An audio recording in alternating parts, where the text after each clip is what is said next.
The night my life truly changed didn't feel dramatic at first. It felt heavy. The kind of weight that sits on your chest before something terrible happens.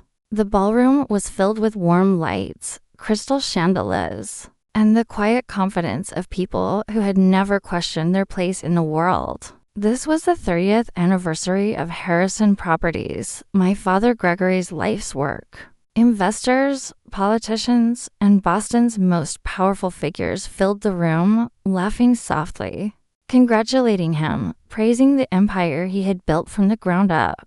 I sat near the front, hands folded, back straight, wearing a dress chosen not because I loved it, but because it wouldn't offend him. I had spent my entire life learning how not to offend my father, how to speak only when spoken to, how to smile when ignored, how to disappear just enough to avoid being a disappointment. My sister Olivia sat closer to the stage, glowing with confidence, diamond necklace catching the light. She looked like she belonged there. I felt like a guest in my own family's story. When my father raised his hand, the room fell silent instantly. His voice carried easily through the microphone as he spoke about legacy, strength, and family honor. I listened carefully, because I always did, hoping for even a small sign of approval. Then his tone changed. It became colder, sharper. He spoke about weakness,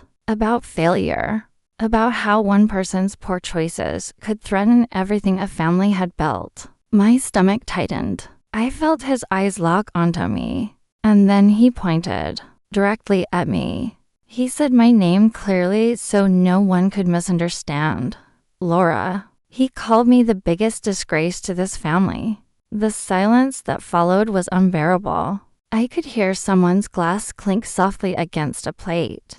I could feel eyes on me from every direction. I glanced at Olivia and saw satisfaction written all over her face. My mother stared down at the table, frozen, saying nothing. My father stood there, confident, expecting me to break, expecting tears, expecting me to run. But instead, something inside me went quiet.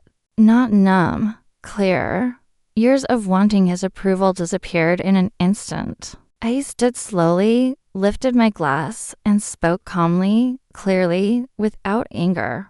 Perfect. Erase me from your will too. Gasps spread through the room. My mother dropped her champagne glass. My father froze, the script completely broken. I placed my napkin on the table, turned around, and walked out.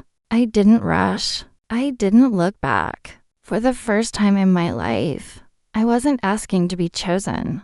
That walk out of the ballroom didn't feel heroic. It felt terrifying. The hallway outside was quiet, empty, and suddenly I had no safety net. The next morning, I sat in a small law office and signed documents renouncing every legal claim to Harrison Properties. Every dollar, every share, every future expectation. No one called to stop me. No one asked if I was sure. They assumed reality would scare me back. Instead, reality finally felt honest.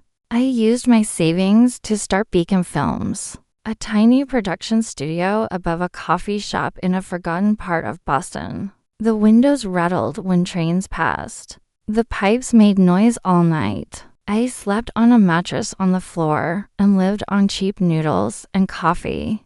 I sold my car. I worked 18-hour days editing footage until my eyes burned. Every day was exhausting, but it was mine. Ethan, my boyfriend, became my anchor. He believed in me when I didn't. He showed up late at night with coffee, sat beside me through rough cuts, reminded me that building something real was harder but more meaningful than inheriting something hollow. Slowly, painfully, my work started to get noticed. A short documentary about street artists made it into local festivals. It wasn't perfect, but it was honest. Then one email changed everything. A man named Marcus, the CEO of a major tech company, wrote that my work had a voice. He wanted Beacon Films to produce a multi-part documentary series for his foundation. The contract was more money than I had ever earned in my life. Enough to hire help, enough to breathe. For the first time, my success had nothing to do with my family name. I thought I had escaped their shadow. I didn't realize it had followed me. As production began, strange things started happening. Important subjects backed out without explanation. Filming permits disappeared inside city offices. Online comments questioned my professionalism, hinting that I didn't deserve the opportunity I had been given. A rival filmmaker named Vanessa began posting vague accusations about stolen ideas and dishonesty. At first, I tried to ignore it, but the attacks were too precise. She referenced details about my project timeline that were only discussed in private meetings. She mentioned budget issues Ethan and I had talked about late at night. It felt like someone was watching us. Ethan started investigating quietly. When he finally showed me what he found, my chest went tight. Vanessa's company was receiving regular payments through multiple shell corporations. The money traced back to a subsidiary of Harrison Properties, and the only person with control over that account was my sister Olivia. The truth hit harder than my father's public humiliation ever had. This wasn't jealousy. This was strategy. Olivia wasn't afraid I would return for the inheritance. I had already walked away. She was terrified my success would expose her failures. Terrified that our father might finally see her as the weak link. Instead of confronting her, instead of reacting emotionally, I focused. I worked harder than I ever had. I refined every frame of the documentary until it was undeniable. The project stopped being about career success. It became proof that I could not be erased.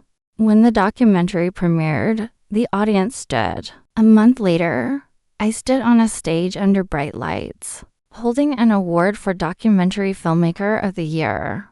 I spoke about truth, about unheard voices, about resilience. I didn't mention my family. I didn't need to.